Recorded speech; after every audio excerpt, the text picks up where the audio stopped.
wasn't really an official museum at that stage, but that was sort of when the collecting, I guess, started. Before that, various things still did come in from time to time. People associated with the club would leave or try and give them memorabilia and things like that, but nothing was really catalogued or treated as museum sort of related to stuff. It just sort of accrued over time, and it wasn't really until sort of the 1980s really that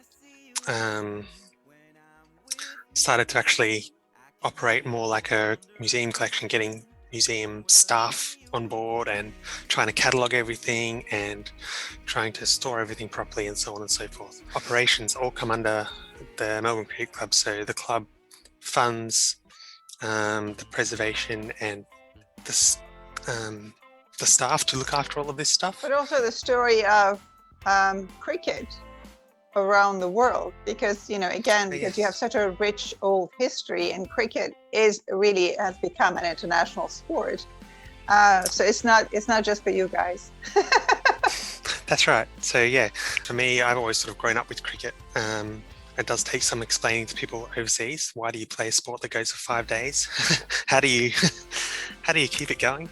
That will never fly in America. We just don't have the patience to sit around for 5 days to see whether something ends or not. 90 minutes. We do drag out American football because of the ads and stop and start, but 2.5, 3 hours, forget it. 5 days, not going to happen.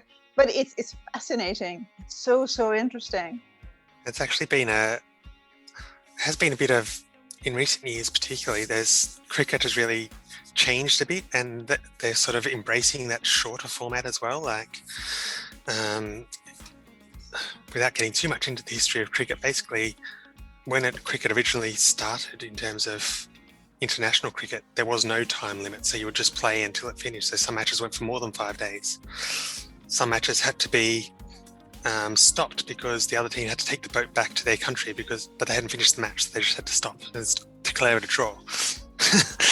It became a 5-day thing, and then sort of in the 1980s, a new version of cricket came, which became a 1-day thing, and it was like a breakaway competition, breaking away from the traditional cricket, and it caused a lot of controversy at the time.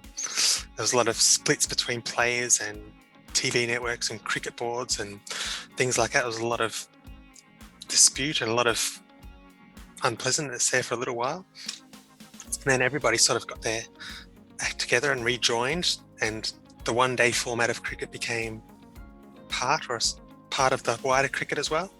And then even more recently, they've now have a version of cricket called 2020, which is really your 2 to 3 hour sort of version of cricket as well. So it's about fireworks, it's about excitement, it's about just trying to really emphasize that part of cricket and trying to attract perhaps new fans, or to attract the sporting follower who is more used to that shorter format, and you can come to that as a casual observer more easily than you can to something that necessarily goes for that longer period. So that is attracting a lot of new fans, I guess, to the sport, but also posing challenges to the traditional form in terms of how does it still stay relevant as the longer sport if the shorter version is becoming so popular and things like that. So it has a reputation as a gentleman's sport and very traditional in its roots, but things are really changing in recent times, which is quite interesting.